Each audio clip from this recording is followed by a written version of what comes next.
Welcome to the Happy Hormones Coach podcast, your go-to source for all things women's health. I'm here to guide you through the ups and downs of hormonal changes, helping you understand how these shifts impact every aspect of your life. So whether you're in the perimenopause phase or really any other phase of life, looking to improve your overall well-being, or just seeking practical tips on stress management, nutrition, and fitness, then this podcast is for you. Join me as we explore holistic and functional approaches to health, share expert insights from guests, and empower you to feel your best at every stage of life. Before we dive into today's episode, I want to remind you that the information shared in this podcast is for educational purposes only and is not intended to diagnose, treat, cure, or prevent any medical condition. Always consult with your healthcare provider before making any changes to your health regimen. Hey, Hormone Hotties, welcome back to the Happy Hormones Coach podcast. I'm Jennifer, your host, and today we're going to talk about a topic that comes up a lot: supplements. Specifically, are supplements the answer?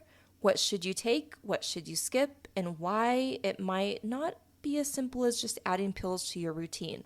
So if you've ever felt overwhelmed by the sea of supplement options out there, or if you're wondering if you're even taking the right ones, then I hope this episode is for you. We'll cut through the confusion, keep it very simple and brief as always, and give you actionable insights that you can use right away. I'm so excited for today's chat because we're diving into a hot topic out there, which is supplements.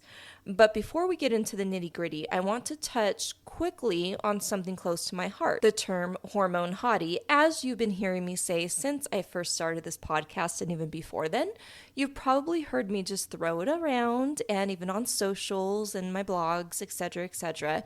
And I just want to take a moment to talk about what it really means. So I coined the phrase way back when, 5 years ago, I think I want to say, during a chat with my business coach at the time. And she randomly said, well, hormone hottie. And something about that just clicked for me. And it stuck because it was fun, light, and most importantly, it was empowering. It wasn't about being perfect or fitting into some impossible standard, especially in mid-age. And it was about feeling confident in your skin and owning your health journey, really owning it, no matter what your age is.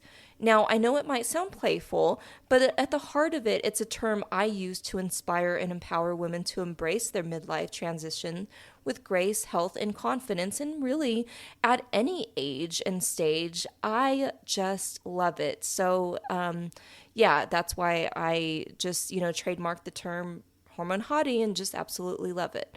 I never want to offend or make anyone feel like I'm pushing some unrealistic ideal. That's not what I want. And it's just about creating a space where we can all support each other, embracing that hottie feeling from the inside out, just playful and fun. So if you resonate with that, I'd love for you to join me in the Happy Hormones Circle, where we dig into everything from health tips, recipes, hormone hacks, all the fun stuff that a community has to offer off of social media, all designed to help you feel your absolute best. Now, back to today's topic, which is supplements. Speaking of feeling your best, supplements can be a fantastic way to give your body that extra support, especially when it comes to balancing hormones and your overall well-being. But as with anything, it's important to know what's right for you. That's a capital Y-O-U. There's no one-size-fits-all magic pill, and that's why I'm here to break down a few of my top go-tos for hormonal health. So let's start with a little truth bomb. Supplements are not a magic fix. They are just a supplement, hence the word supplement, to your lifestyle, routine, habits, anything like that. And especially even when it comes to nutrition, obviously, that's what it's supposed to be for. If you're not getting something routinely in your diet, let's say if you don't eat fish, but you need those omegas, then there's a time and a place for that. I personally have to do something like that because I don't eat seafood. So that for me is necessary, but it may not be necessary for some of you. They can be helpful, but they're not going to solve all of your problems. Here's why. Supplements, like I said, are meant to supplement, not replace, a balanced diet and a healthy lifestyle. I'll say it again. Supplements are not to replace a balanced diet and healthy lifestyle. If your sleep is off, if your stress is high, and your diet is missing key nutrients, no amount of supplement is going to completely turn that around. Think of it like this. If your foundation is shaky, adding more bricks on top isn't going to make it stable.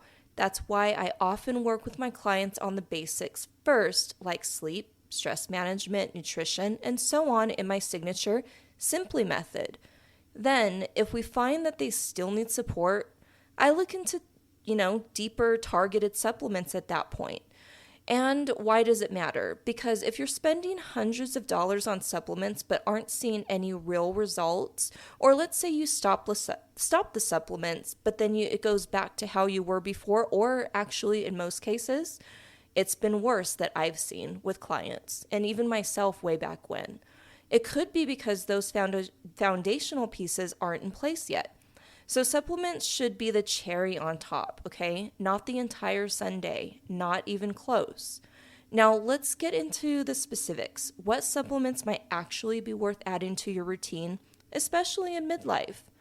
I love magnesium. So magnesium is a big one, especially for women going through perimenopause. This is one that I think could be okay to supplement with routinely, only because we are pretty much, as my nutritionist said, walking magnesium deficient. Pretty much all of us, the majority of us that are walking are magnesium deficient. So it is helpful. And it helps with muscle relaxation, sleep, stress management. It's involved in over 300 enzymatic reactions in the body, which means it plays a role in everything from energy production to heart health. And I've been talking about heart health a lot. So how to take it? Look for forms like magnesium glycinate or magnesium citrate. They tend to be easier on the digestive system and more absorbable, but there are many different forms, and I do have an episode specifically on magnesium that you can rehash and re-go to, and it talks about the different magnesiums and what they're useful for. So you can start with whatever works. It should be like depending on however you're taking it. You can even start with like the spray or the lotion on your feet before bed, just in case you have problems absorbing it if you take it orally. So whatever works for you, just try different ones, and I would do that. And before bed is always good. There is one that I take, magnesium malate, and it does give me energy, and I believe it is specifically for energy. So a lot of people have that effect. That one I would not take before bed. I would take it in the morning, just like I do and as part of my routine. But there are different forms, and it's effective, especially if you struggle with tension, muscle cramps, or even trouble sleeping. Different forms of magnesium might be a game changer for you. It's a natural way to help your body relax without relying on sleep aids. Okay, so vitamin D. Now, that's often called the sunshine vitamin. This one I personally wouldn't recommend my clients taking it. I don't take it. If you live in an area that have like long winters and you don't get much sunlight, then of course there's a time and a place. But for the majority of us, we have natural sunlight. Even if it's overcast, we can even get it from moonlight. So I would just recommend just going outside, sun gazing, and that's going to be good enough for you. You don't necessarily need a supplement. I can tell you that I've worked with women who have overtaken vitamin D, and it has had a negative impact on the rest of their health. And so we kind of honed in on, maybe it was the vitamin D. And once they stopped taking it, I've noticed a huge improvement on different, even their oral health, just like different things. So that's one, I would say get it from natural sun, get it from outside, even if it's snowing, if it's cloudy, you're still getting that, unless, of course, like I said, it's a time and a place. If you are in an area, in a place that really does not get enough sun, long winters, etc., and you have tested for it. So that's just my little caveat on that. But I will say, as women in midlife, our bone density does start to decrease. And vitamin D is a key player in keeping our bones strong. So, there is that too. But now, the other one is omega 3s, or fish oil. Omega 3s are essential fats that support, brain health, which is huge, reduce inflammation, and even help with mood. We get most of the omega 6s, but it doesn't balance out if we're not getting enough of the omega 3s. And omega 3s are specifically for reducing inflammation. They're especially important for us in midlife because they do help balance out the body's natural inflammatory processes. So I would look for high quality fish oil that's been tested for purity. It just depends, but I would get one that's EPA and DHE combined daily. It's beneficial because it helps with joint pain, brain fog, or just want overall heart health support. That's one, like I said, that I personally have to take because I do not eat the good quality. I don't eat any seafood. So, if you're routinely eating about once or twice a week, like salmon or some healthier fish like that, then I think you should be fine. But for someone like me who doesn't get any of that, then this is a necessity. Now let's talk about the flip side. What supplements might be overhyped or unnecessary? And here are a few that come up. So multivitamins. While multivitamins seem like an easy solution, they're not always as helpful as they sound. Most multis contain low doses, which they do, of many nutrients that may not even absorb properly. So why would you skip it? Instead of a one-size-fits-all multivitamin, focus on the specific nutrients you're actually lacking in your body and that you need. This is where functional testing can come in handy. It does help to pinpoint deficiencies so you're not wasting money on things that you don't need, and you're actually getting the vitamins that you need. So I'm not a super fan of multivitamins. Actually, I don't take one. I haven't taken one in years, and it's just one of those that's not really necessary. And number 2 is fat burners. This is a big one. You've probably seen many ads on all your socials, and I'm going to say a little something here. So you will see it if you follow me on my pages that there are supplement brands that I do partner with that I actually love and I truly believe in that are holistic. I've checked them out. I've vetted them, and I'm also, because I love them so much, that I partner up with them and be affiliate. So I will post and advertise or, anything like that for those, even on this podcast, have you heard me share. But I'm not saying that should be your first point, and I will always say that. Though I love the products that I promote, they should not be your starting point. So I do want to say that, because you probably say, well, she promotes some different products that I see, but why is she talking about it? That is why. And so, but the reality is most of these products, most of them are filled with just stimulants, caffeine, other things that just don't make it work long term. And a lot of these don't make it work long term. That's why I said you can't just do it as a standalone. It has to be with diet, lifestyle, nutrition, etc., etc. And so why would you want to skip it? Well, a lot of the fat burners do make you jittery because they do contain caffeine and stimulants. And it can actually stress out your adrenal glands, which is the opposite of what you're wanting to do. At any stage in life, you don't want to do that. And so instead, focus on eating in a way that supports your metabolism naturally. Like, think of protein, healthy fats, fiber, plenty of veggies, smart carbs, things like that. That's going to actually help. And so the third one is detox teas. They're popular. They're not the most effective way to support your liver and detox pathways. Why would you want to skip it? Well, they often contain laxatives that can cause digestive upset. So if you want to support detoxification, there are safer and more effective options like drinking warm lemon water, like I talked about, I believe, in a couple episodes ago.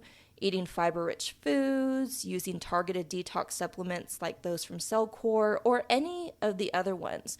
I do like some detox teas, and I will take it. I won't take it every day, but I really do enjoy some detox teas, and that's not an issue. Just really look for ingredients, look for quality, and see if it's, gentle that you can use every day, if it's just like herbal teas versus any other stimulants or added ingredients in there. That's what I would just really look for. Read the labels, know your ingredients, things like that. And if you're unsure which supplements you actually need, this is where functional testing can be a game changer. So functional testing like blood work or hair tissue mineral analysis, or HTMA as you've heard me talk about and probably post on my socials, can give you a snapshot of what's going on in your body. While blood does give you a snapshot in that moment, usually other types of functional testing can give you a more broader view, basically, in the time scale.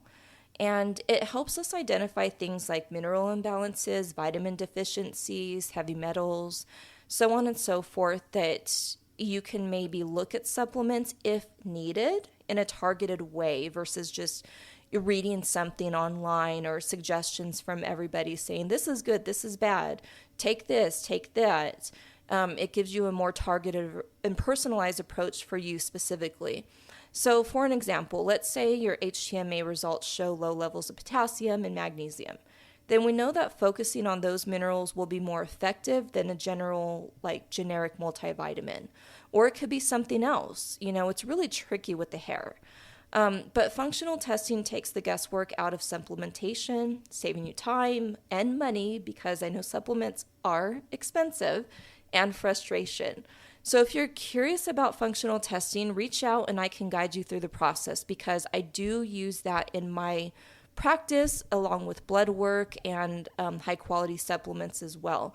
So you can do testing with me, do a personalized approach, call, and see what we can do. So now, not all supplements are created equal, and equality really matters here. When you're choosing supplements, here are a few things to look for. Third-party testing. Look for supplements that have been tested by independent labs for purity and potency. This ensures that what's on the label is actually in the bottle.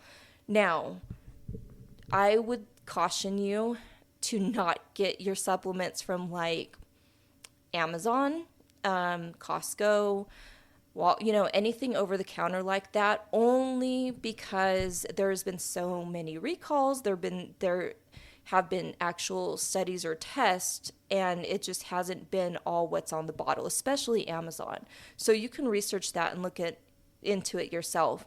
But I would just say, really know where you're getting your supplements from. Know that actually is the product. So the second one is bioavailability.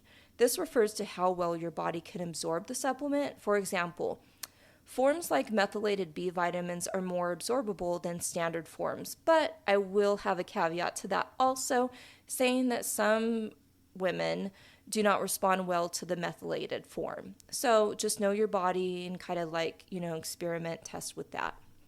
And the other one is clean ingredients. So you definitely want to avoid supplements with the fillers, like the artificial fillers, colors, or additives. And the fewer ingredients, the better. So always read your labels, know your ingredients. Just a good caution for everything.